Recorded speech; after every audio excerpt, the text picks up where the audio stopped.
अच्छा ये बताइए मुझे कि आपने बताया कि वो बाज़ औक़ात ये होता है कि वो एक-दूसरे को उन्होंने देखा नहीं होता, पहचाना नहीं होता, अच्छा नहीं लगता, साइकोलॉजिकल इफ़ेक्ट और ये और वो है।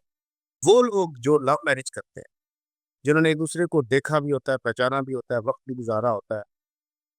माफ़ी चाहूँगा ये कहने में लेकिन वो हद से भी गुज़र चुके होते हैं, यानी कि उनको उनकी सेक्सुअल रिक्वायरमेंट्स और ये वो भी और वो हर चीज़ से एक-दूसरे से मुत्तफ़िक होते हैं और शादी करते हैं। फिर शादी के बाद ये प्रॉब्लम भी आती है कि वो उसको शिकायत होगी कि जी मेरी बीवी जो है बूढ़ी है और वो कहती है जी तो वो महीने में 1 दफ़ा या 10 दिन में 1 दफ़ा और मैं जब इसका फिर आप इस बारे में क्या तो ये आपको एक और चीज़ मैं बताती हूँ, लव मैरिज में सबसे पहले तो आ जाता है लव। लव का पीरियड क्या है? आपने अपना बेस्ट पार्ट एक-दूसरे को दिखाया और जी हुज़ूरी की हो, लड़के की तरफ से भी और लड़की की तरफ से भी। ये जो टाइम पीरियड है ना लव मैरिज, हनीमून पीरियड ये एक ही चीज़ है।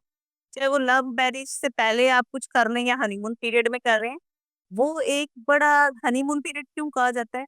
कि 14 दिन के लिए या 4-5 दिन के लिए लड़के-लड़की घर वालों से दूर कहीं चले जाते हैं, मरी वगैरह, ठीक है, अब तो ख़ैर आउट ऑफ कंट्री भी जा रहे हैं लोग, तो वो एक हनीमून पीरियड होता है। लेकिन मैरिज मैंने पहले भी कहा है दैट इज़ अ रिस्पॉन्सिबिलिटी।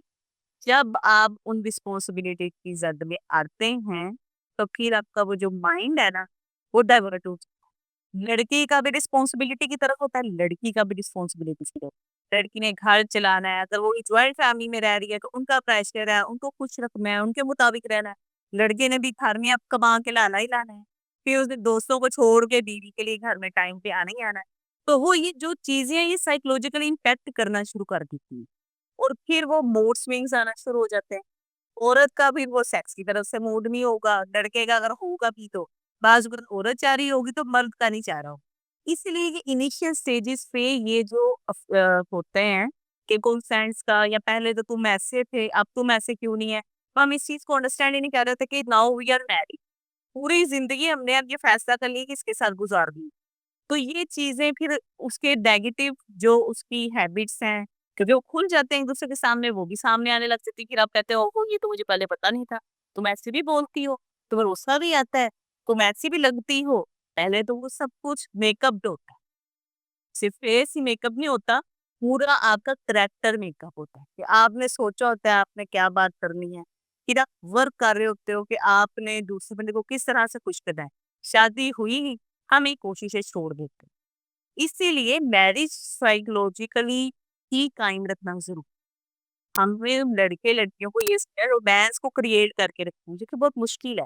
आजकल के सोशल सेटअप में महँगाई का दौर है और आपके पास अदरवाइज़ इतने प्रेशर्स, फैमिली प्रेशर्स हैं, फिर ब्रांड्स के प्रेशर्स हैं कि हमने ब्रांड नहीं पहना, फिर हम कंपैरिज़न्स में पड़े हुए हैं।